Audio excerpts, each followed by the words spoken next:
remember a time, not too long ago, when I spent hours every week trying to please people who never had the decency to reciprocate.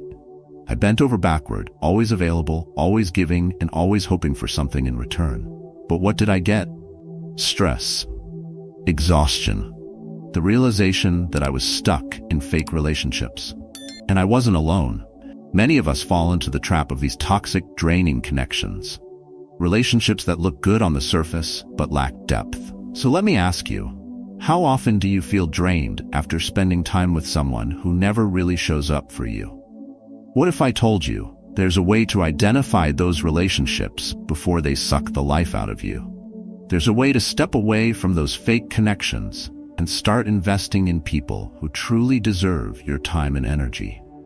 In today's world, we all need a filter to separate the genuine from the fake, the meaningful from the empty.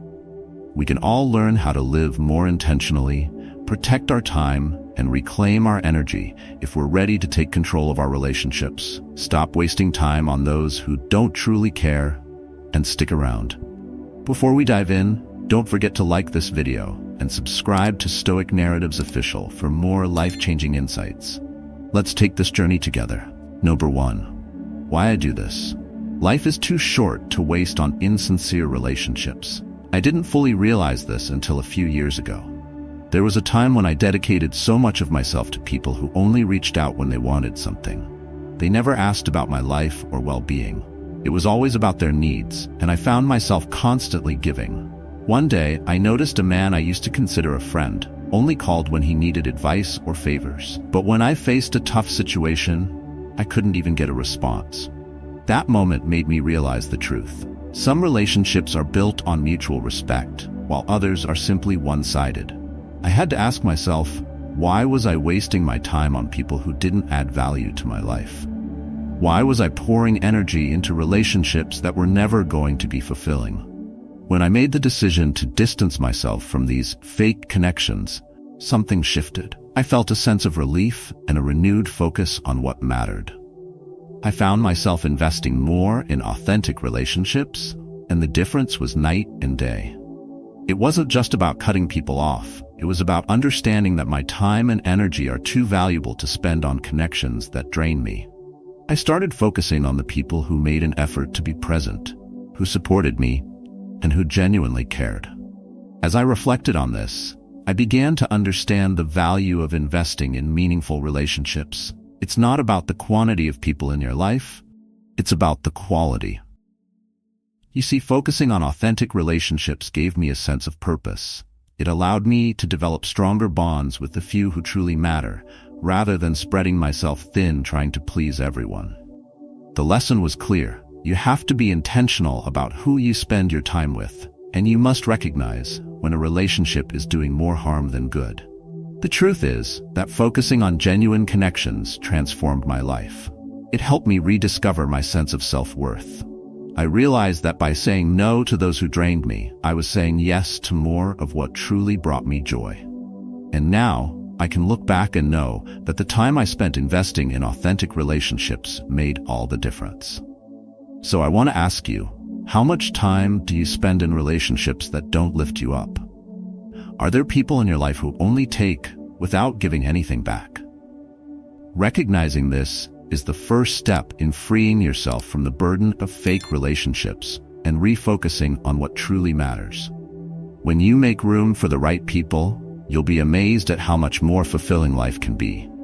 Number 2. The cost of always being available. Being always available to others may seem like a noble thing at first. After all, helping those in need, offering advice, or being present for someone is seen as a sign of kindness. But have you ever stopped to consider the true cost of constantly making yourself available? It's easy to fall into the trap of thinking that saying yes to every request will make you a good person. But what happens when you're stretched too thin? What happens when you're always there for others but never have time for yourself? I remember a woman who, despite having a full schedule, always answered her phone, always responded to every text, and always showed up when friends needed her. She was the go-to person for advice, support, and a helping hand. It wasn't long before she started feeling burnt out. Her energy was depleted, Her thoughts scattered and her health began to decline. One evening, as she sat quietly in her living room, she realized she hadn't taken a moment for herself in months. The people she had helped, the ones she had always been there for, didn't seem to notice how much she had given. Instead, they continued to ask for more. The truth is, constantly being available doesn't just take a toll on your energy. It affects your ability to think clearly, focus on your own needs, and even enjoy life. This is where the Stoic principle comes into play. Stoicism teaches us the importance of boundaries and self-care. By always being available, we let others define our time. But time, once lost, can never be regained. Can we afford to give away the most precious resource we have without considering the consequences? It's easy to convince ourselves that by helping everyone else, we're being selfless. But there's a difference between being helpful and being taken for granted. A man once told me that he felt guilty whenever he couldn't drop everything for others. He believed that saying no would make him a bad friend, a bad colleague, a bad person. The reality, though, was that he was doing more harm than good. His constant availability meant that others never learned to handle their problems, and, perhaps most damaging, he neglected his own mental and physical health. It wasn't until he started saying no that he realized how much better he felt, how much more he could help, and how much healthier his relationships became. Think about it. How often do you find yourself saying yes to others out of guilt or obligation? And what do you lose in the process? Are you sacrificing your well-being, your peace of mind, just to be there for someone who might not even appreciate it? The truth is, if you're always available, you're not allowing room for the things that truly matter, like your own personal growth, your rest, and your happiness. Here's a simple reality. When you're constantly available, you are teaching others that your time doesn't have value. People begin to take it for granted, expecting you to drop everything at a moment's notice. Over time, you might feel resentment building. You may even find yourself questioning if these relationships are truly reciprocal. What kind of energy are you inviting into your life when you're constantly there for others, but never for yourself?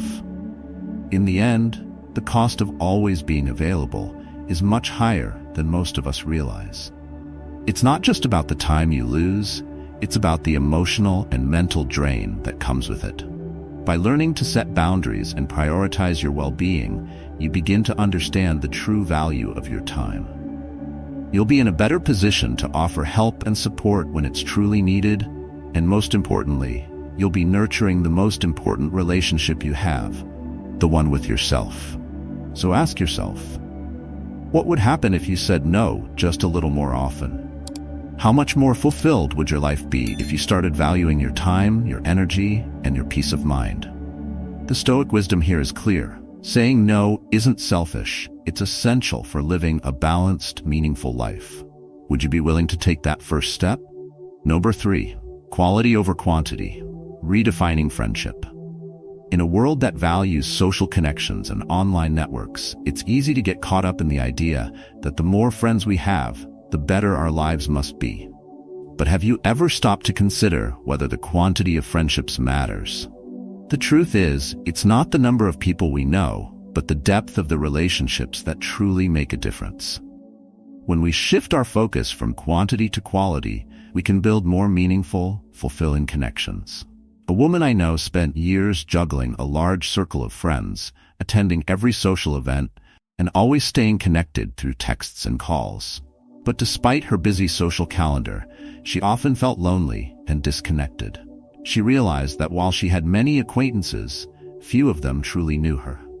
There was always a surface-level interaction, but never a deep conversation or mutual understanding. As she redefined what friendship meant to her, she started to prioritize fewer people, but those who truly cared about her, who were there through thick and thin. Her life became richer, more meaningful, and less stressful. Think about it. How many of your friendships are meaningful? Do they support you when things get tough, or do they just fill up your schedule? It's easy to surround yourself with people, but what's the point if these relationships lack depth? Stoic philosophy teaches us that true value isn't found in the number of friends we have, but in the quality of those friendships. It's not about being popular. It's about being surrounded by people who genuinely understand you, challenge you to grow, and support your well-being. Consider the relationships in which you invest your time and energy. Do they nurture you or drain you? A man I know used to spend his weekends surrounded by a large group of friends, attending parties and social gatherings. But when he needed help, no one was there. As he started to spend more time with a small group of people who valued quality over quantity, he noticed a shift. These friends not only supported him during tough times, but also celebrated his successes. This is the power of cultivating deeper connections, relationships that are built on trust and mutual respect. It's easy to get distracted by the number of likes or followers we have, especially in a time when social media can amplify the illusion of connection. But how many of these people would you call if you needed someone in the middle of the night? Are they the ones you'd turn to in your darkest moments? Stoicism teaches us to seek true companionship, not just fleeting interactions. It's about quality over quantity. The friends who matter are the ones who are there when it counts, not just when it's convenient. Reflecting on the quality of your friendships can be eye-opening. Have you ever found yourself in a large group, but still felt alone? The truth is, we're all wired to crave genuine connection. Quantity might fill our social calendars, but it's the quality that fills our hearts. So, how can you start prioritizing the relationships that truly matter? The Stoic wisdom here is simple but powerful. Seek the depth in your relationships, not the breadth. Do you find yourself overextending, trying to maintain friendships that aren't adding value to your life? What would happen if you let go of those superficial connections and focused on building stronger, more meaningful ones? Would your life become less chaotic and more fulfilling? The answer is likely yes. And it starts by embracing the idea that a few deep, genuine friendships are worth far more than 100 shallow ones. As you move forward, ask yourself, who are the people in your life who know you and stand by you? How can you invest more time and energy into nurturing those relationships? By shifting your focus from the number of people you know to the depth of your connections, you can begin to experience the true richness of friendship. Number 4, recognizing manipulative and self-centered behavior. Recognizing manipulative and self-centered behavior can be challenging, especially when it comes from someone you trust. In relationships, whether personal or professional, manipulation is a tactic often used to gain control or extract something without regard for the other person's feelings or needs. What makes it even harder to spot is that these behaviors can be subtle, like a slow drip that eventually fills the bucket. But once you recognize the signs, you can make better decisions about who truly deserves your time and energy. A woman I know found herself constantly exhausted by a close friend who always seemed to need something, whether it was emotional support or favors. At first, it wasn't obvious. Her friend would ask for small favors, then slowly, those requests became more frequent and demanding. It seemed like a simple friendship until one day, when the woman was going through a tough time herself and needed support. Her friend suddenly became distant. No calls, no texts. It was like she disappeared. The manipulation had become clear. This friend wasn't interested in mutual support, but in taking without giving. It's easy to feel like you've been wronged in these situations, but recognizing manipulative and self-centered behavior is the first step in protecting yourself. We often excuse these behaviors, thinking it's just a phase or that the person's intentions aren't bad. But how many times do we overlook red flags, only to regret it later? Stoicism teaches us to be aware of such behaviors, so we can choose wisely the people we allow into our lives. In this case, the woman would have been better served by setting boundaries much sooner, understanding that manipulation thrives where those boundaries are weak or non-existent. Have you ever felt like you were always giving, yet receiving nothing in return? It's not uncommon for manipulative people to subtly position themselves as the victim, ensuring they always get attention or support. This tactic feeds their need for control while leaving you drained and unfulfilled. A man I know had a colleague who was particularly skilled at playing the victim. No matter the situation, it seemed like this colleague always had some personal drama or crisis that needed attention. The man would listen patiently, offering help when he could. But after a while, he began to notice a pattern. Whenever he faced difficulties, this colleague was never around to listen. Instead, they would redirect the conversation back to their own needs. It was clear that this was self-centered behavior disguised as concern. The key to recognizing manipulation is awareness. People who engage in manipulative behaviors often disguise their true intentions behind a facade of kindness or vulnerability. They might appear sweet, even charming, but if their actions consistently prioritize their own needs while disregarding yours, it's time to take a step back and reassess. So, when you find yourself constantly supporting someone but never receiving the same level of support, what do? Should you continue pouring your energy into a one-sided relationship? Or should you recognize that true friendship, as taught by the Stoics, requires balance, respect, and reciprocity? Another sign of manipulative behavior is inconsistency. One minute, someone might be sweet and considerate, and the next, they could become distant or even cold. This unpredictability creates an emotional roller coaster, making it hard to understand where you stand in the relationship. A woman shared with me how a close friend would frequently cancel plans at the last minute, making excuses that always seemed reasonable. But after a while, the cancellations became more frequent. This inconsistency made her question whether the friendship was genuine or if it was simply a case of one person using the other for their benefit. This is a classic sign of self-centered behavior, where the manipulator's convenience takes precedence over the needs or feelings of the other person. Reflecting on these behaviors, you may ask yourself, what do I gain from this relationship? Am I being respected and valued for who I truly am, or am I just a tool to be used when needed? Stoic wisdom tells us that we should seek relationships based on mutual respect and trust. If those values aren't present, then the relationship becomes less about connection and more about personal gain. Manipulation can also take the form of guilt tripping. Manipulative individuals often make you feel responsible for their happiness or well-being, creating an unhealthy dynamic where you feel obligated to help them, sometimes at the cost of your well-being. A man I know was in a relationship with someone who would frequently say things like, "If you cared, you would do this for me." Over time, this subtle manipulation began to eat away at his sense of self. He realized he was being pressured into actions that weren't in his best interest and at the expense of his emotional health.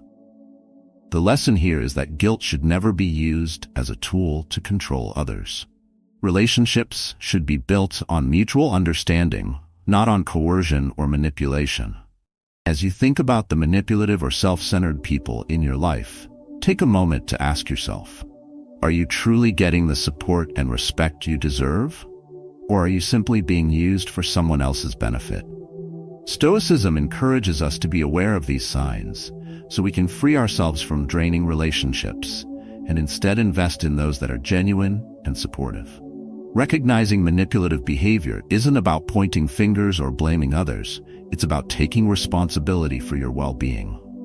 When you identify these behaviors, you can choose to protect your peace by setting boundaries, distancing yourself, or even walking away.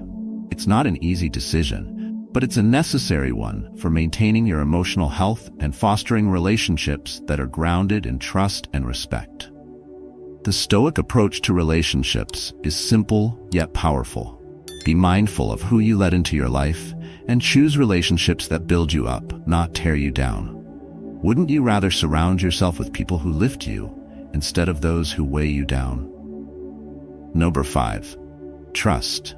Harder to give, more meaningful than ever. Trust is one of the most delicate yet powerful elements of any relationship.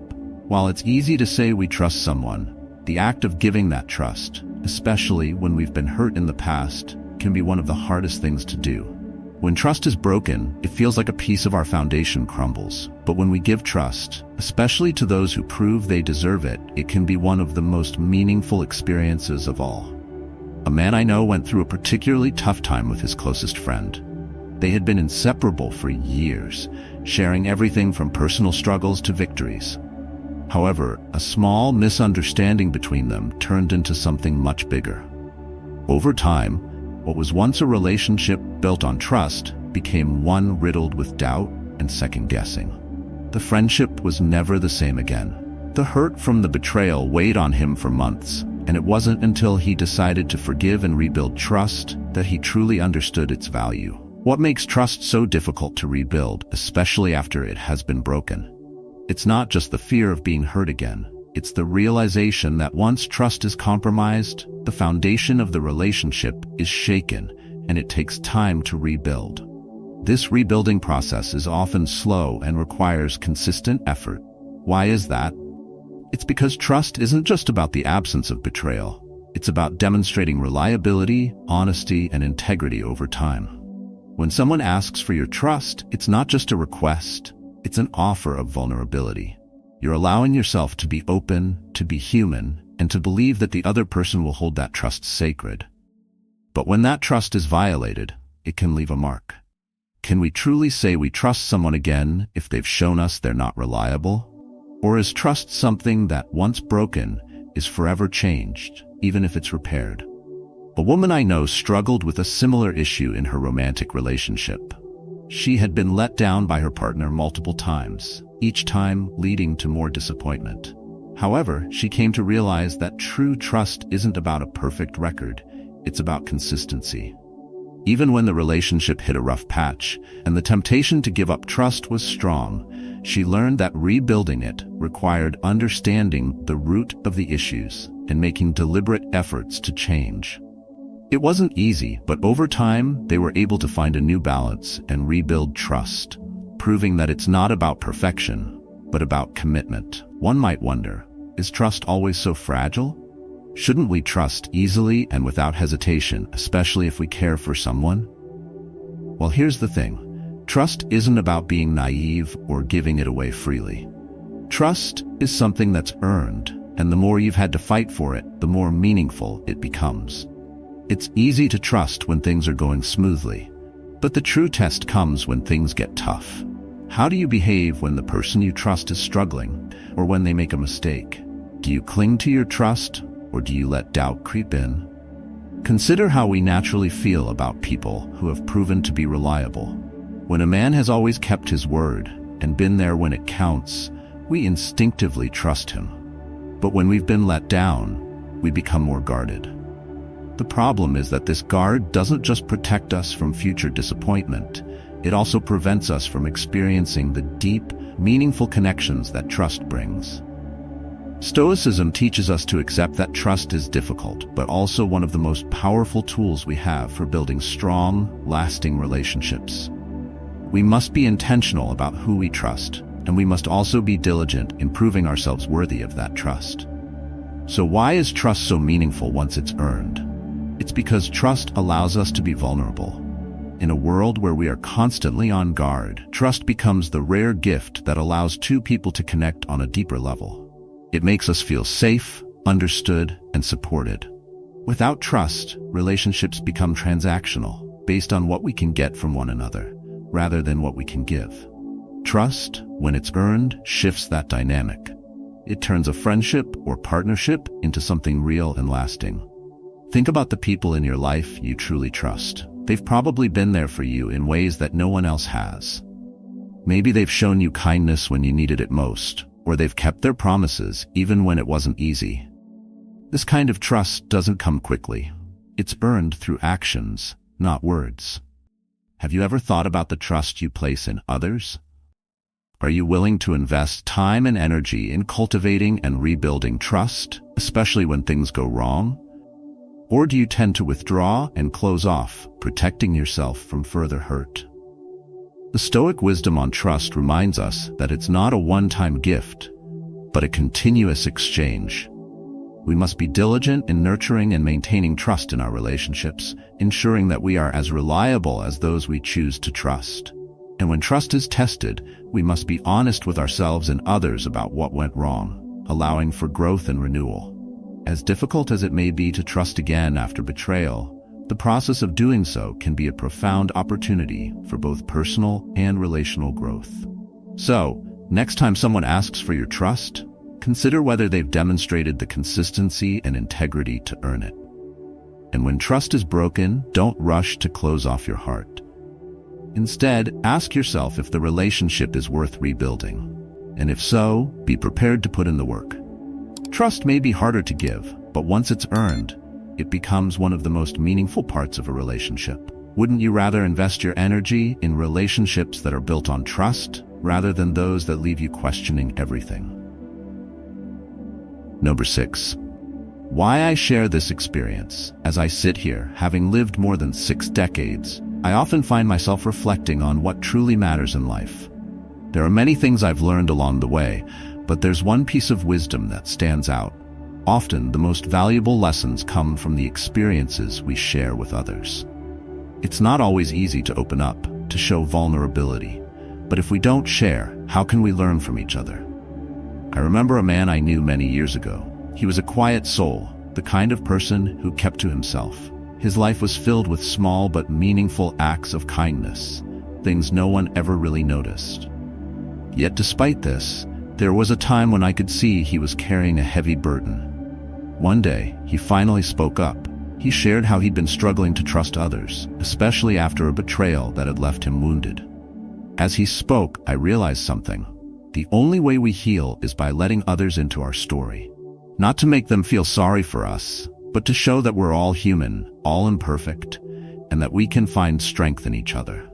This is why I share this experience with you. It's not for sympathy, nor for praise, but to highlight the importance of connection. Why do we keep our struggles to ourselves? Why do we shy away from the lessons that come with sharing our journeys? It's easy to think we're the only ones who've been hurt, the only ones who feel lost, but the truth is, everyone is carrying something. When we open up, we invite others to do the same, and in doing so, we foster growth and healing. As we grow older, we often find ourselves carrying the weight of experiences that younger people might not fully understand. But doesn't that just make our shared wisdom more valuable? Isn't there something profound in knowing that we've lived through struggles, that we've fought to regain trust after it was lost, and come out stronger on the other side? I've learned that life isn't about avoiding pain. It's about learning from it. It's not about keeping all the answers to ourselves, but rather sharing what we've learned with others. Each time we share, we not only heal ourselves, but also offer others a chance to do the same. Why keep that to yourself when you can help someone else carry the load? So when you face challenges in life, remember this. It's not just about overcoming them alone. Sometimes it's about sharing the experience. Ask yourself, who could benefit from hearing your story? Who might find healing in the lessons you've learned just by simply listening to you? Life's most valuable lessons aren't found in isolation. They're found in connection and shared stories and in the bonds we build when we choose to trust again. As we've explored today, the journey of building meaningful relationships is not always an easy one. We've looked at how superficial connections, manipulative behavior, and lack of trust can impact the bonds we form with others. But we've also discovered the power of recognizing true, genuine relationships and the importance of trust and vulnerability. These are the foundations that allow us to grow together, learn from each other, and heal from past wounds. Remember, the key to cultivating stronger, more authentic connections lies in consistent practice. It's not enough to simply recognize these traits in others. You need to apply these lessons in your daily interactions. Whether it's listening more deeply, setting healthy boundaries, or trusting a little more, every small step adds up to creating deeper and more fulfilling relationships. So ask yourself, how can I be more mindful of these qualities in my own relationships? How can I encourage those around me to build trust and openness? Your personal journey is yours to shape, and every effort you make counts. I'd love to hear your thoughts. Share your reflections or any experiences you've had in the comments. Let's create a space where we can all learn and grow together. If you found this video helpful, don't forget to like and subscribe to the Stoic Narratives official channel for more insights into building a meaningful life. Thanks for watching, and take care.